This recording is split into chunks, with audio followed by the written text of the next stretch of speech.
Hey, what's up guys, it's Malek of Hitmakers Productions. Welcome to the very first episode of Ask Me Anything. So first off, I want to thank everyone for all of their great questions. There were so many good questions that I've decided to answer a bunch of them in following videos. This week's question comes from Eric Howard, and he asks, can you show me the proper process for song arrangement from intro to finish?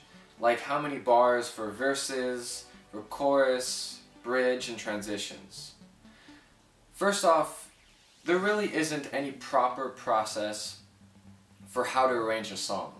There are certain formats that a lot of people follow, but that doesn't necessarily mean that you have to follow them. There's a typical format that a lot of popular music likes to follow. Usually an 8-bar intro, an 8 or 16-bar verse, an 8-bar hook, an 8 or 16-bar second verse, into the second hook, and then either an 8 or 16-bar bridge, or a third verse, and then into the hook, into a fade out. Usually the last hook is played out twice, to really emphasize the part that everybody finds catchy. When I'm making music, I usually don't follow a simple format, but I do find myself using a similar format to what a lot of popular songs follow.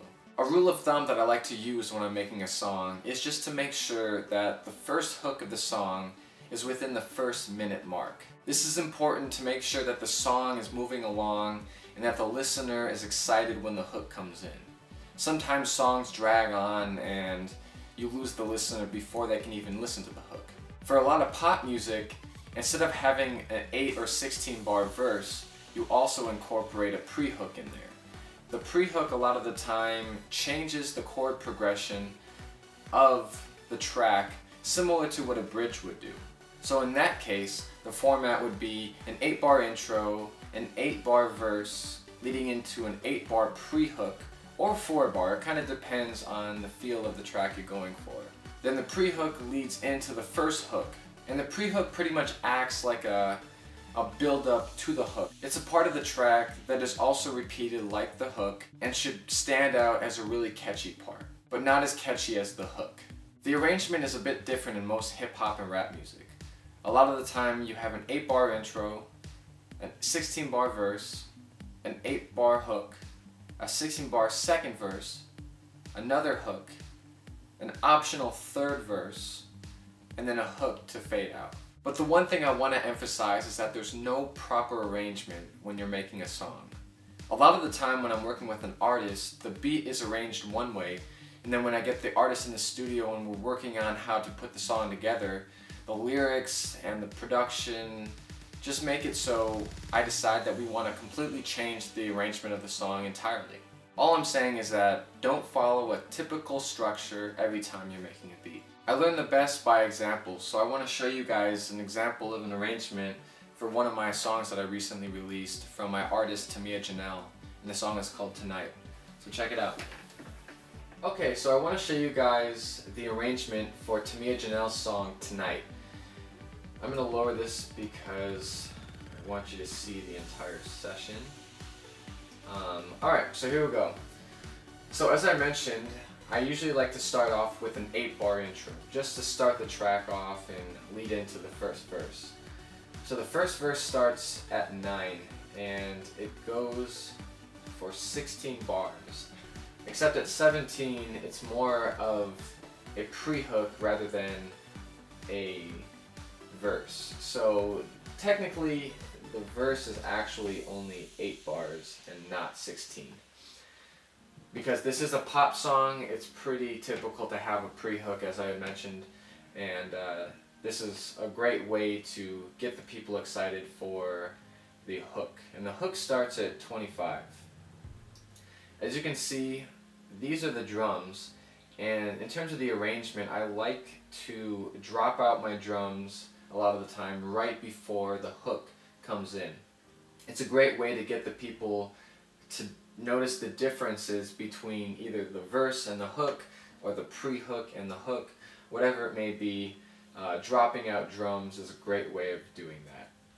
So after the 16-bar hook, we go right into the second verse, starting at 41.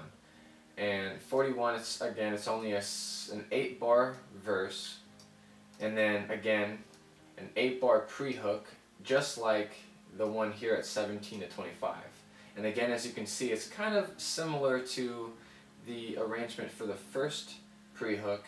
I drop out all of the drums and lead that back into the second hook. The second hook, again, is 16 bars, leading into something that I usually don't do, but for this track I felt it necessary to create a build-up before the bridge. The bridge starts at 81, and it's this dubstep breakdown bridge that's a lot different than the rest of the track. So I felt like to be able to make that make sense with the track, I wanted to create some kind of breakdown. And the breakdown is just like a typical dance breakdown with the snare rolls and the drums kind of building up and a repetitive part.